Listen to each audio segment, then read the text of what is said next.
बहुत हुआ नरकासुर। स्त्रियों का अपमान, उनका हरण उचित नहीं है।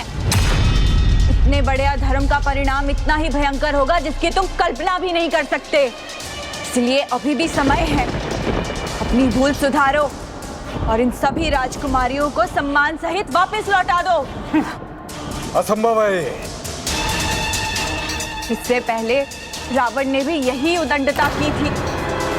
शुंभ निशुंभ ने भी स्त्रियों का अपमान किया था, उनका भी भयंकर अंत हुआ था और तुम भी वही भूल दोहरा रहे हो। माँ, मैं ना रावण हूँ ना शुभ निशुंभ। नरकासुर को कोई क्षति नहीं पहुंचा सकता। राजा हूं मैं। ये पद मुझे आपसे या पिताजी से नहीं मिला। ये पद मैंने स्वयं अपनी भक्ति और शक्ति से अर्जित किया है। इसलिए मैं सारे निर्णय भी स्वयं लूंगा। और मेरा निर्णय है, अब मैं इन सभी सुंदरियों का पति बनूंगा। सच कहा था स्वामी ने, तुम वो पुत्र नहीं हो जिसे मैंने बड़ा किया था।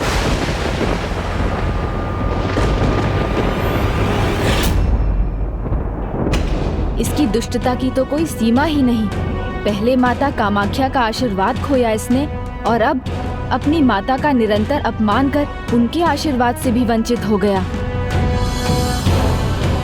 पुत्र गणेश, जिसके साथ अपनी माँ का आशीर्वाद हो वो किसी भी संकट से उभर सकता है, किंतु यदि वो आशीर्वाद खो दे तो एक छोटी सी विपदा भी उसके विनाश का कारण बन सकती है।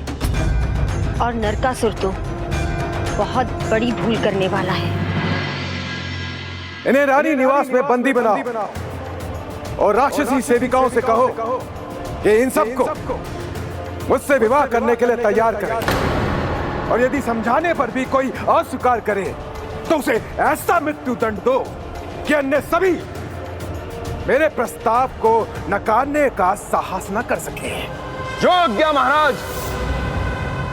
इतना दुस्साहस भला कोई कैसे कर सकता है? प्रभु, इसे रोकने के लिए आपको ही कुछ करना होगा।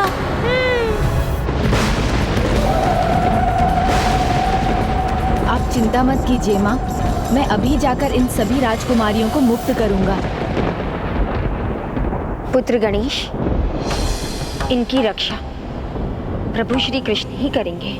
किंतु मैं इन 16,100 राजकुमारियों को संकट में देखकर कैसे रुक सकता हूँ? वहाँ तो उन्हें राक्षसियों की प्रताड़ना का भी सामना करना पड़ रहा होगा। तो जाओ गणेश, जाकर तुम उनकी पीड़ा और भय को दूर करो।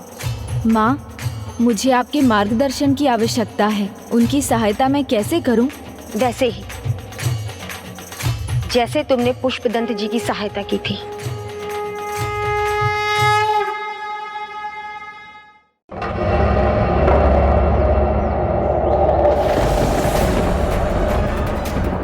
अवसर दे रही हूँ, बात मान लो, अन्यथा तुम्हें तुम्हारी मृत्यु से कोई नहीं बचा सकता।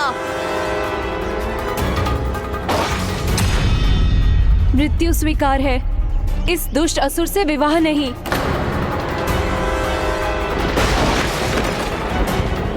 हाँ, नहीं करेंगे विवाह। लगता है महाराज की आज्ञा अनुसार इन सबको सबक सिखाना ही होगा।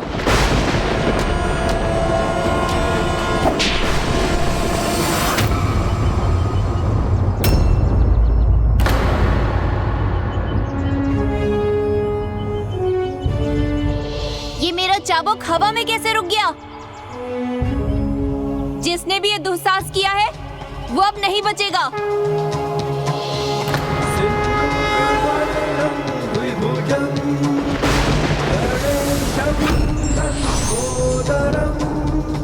जो भी हो, सामने आकर हमारा सामना करो।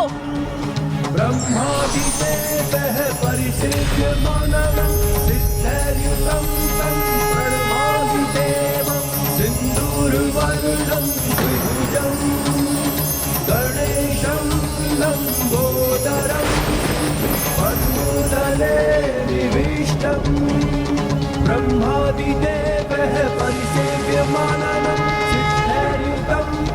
प्रणमामि देवं सिन्दूरवर्णं द्विभुजं गणेशं लम्बोदरम्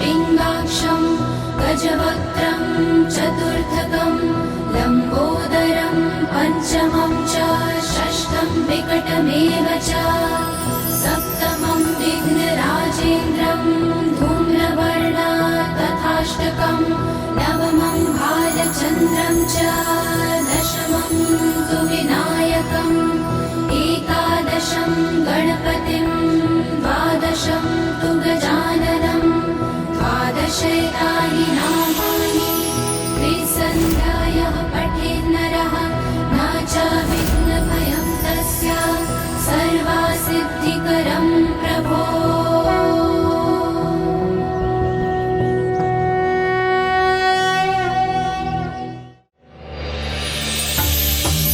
क्या श्री गणेश यहाँ पधारे हैं? संभव है वो मेरी सहायता करने के लिए ही आए होंगे।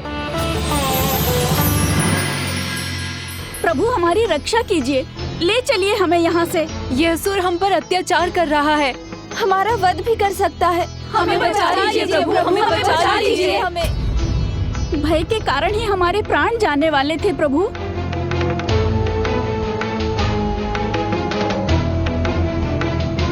तो क्या मेरी स्तुति करते समय भी आप नहीं प्रभु। तब क्या था आपके मन में? भक्ति प्रभु। एकमात्र भक्ति का भाव था मन में। भक्ति की शक्ति अपार है, जिससे कोई पार नहीं पा सकता। प्रभु हम तो आजीवन आपकी भक्ति करेंगे, परंतु इस दुष्ट असुर से हमारे जीवन को सुरक्षित करने की कृपा कीजिए प्रभु। मेरी नहीं, आप सभी प्रभु श्री कृष्ण की भक्ति कीजिए। विधि के विधान के अनुसार प्रभु श्री कृष्ण और उनकी पत्नी देवी सत्यभामा के हाथों ही इस दुष्ट का अंत नियत है। नहीं, मैं मेरे पुत्र को नहीं खो सकती। मुझे कुछ करना होगा। आप सभी इसी पल से प्रभु श्री कृष्ण की भक्ति आरंभ कीजिए। मैं जानती हूँ आपका ध्यान कहाँ है। कहाँ? यहाँ होते हुए भी आपका मन रुक्मणी दीदी के पास ही है ना? नहीं प्रिय, ऐसा नहीं है। आपको ऐसा नहीं सोचना चाहिए। क्यों नहीं सोचना चाहिए स्वामी? मुझे तो यही सत्य लगता है। आपने एक साधारण स्त्री को अपनी पत्नी का स्थान अवश्य दिया है, किंतु स्नेह आप रुक्मणी देवी से ही करते हैं। मैं अपने स्नेह को अधिक और कम में बांटता हूँ। ऐसा आपको क्यों लगता है? क्यों भूल गए वो तराजू वाली घटना, जब मैंने तो उस पर अपना सब कुछ रख दिया था, अपना संचित धन, अपने आभूषण, फिर भी मेरा पलड़ा आपके पलड़े से भारी नहीं हुआ। फिर रुक्मणी देवी आई और एक तुलसी का पत्ता लाई और उनका पलड़ा आपसे भारी हो गया। मैं तो तभी समझ गई थी कि आप सर्वाधिक प्रेम रुक्मणी दीदी को करते हैं।